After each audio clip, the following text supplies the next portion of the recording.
भोजपुरी के power star Pawan Singh ji का आ गया एक और वायरल सॉन्ग का बोल है लाइटर। बहुत ही प्यारा और सुपर सॉन्ग है। इस सॉन्ग में पवन सिंह जी, उनके साथ शिल्पी राज जी का मधुर आवाज़ है।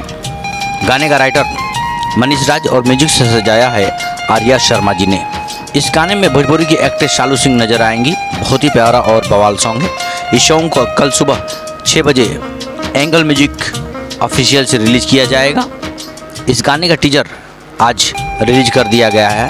आप एंगल म्यूजिक पर जाकर टीजर का आनंद ले सकते हैं। साथ ही अगर आप हमारे चैनल पर नए हैं तो चैनल को सब्सक्राइब कीजिए, शेयर कीजिए, ढेर सारा दुलार प्यार हमें भी दीजिए। मिलते हैं अगली वीडियो में, तब तक के लिए बाय, लव यू।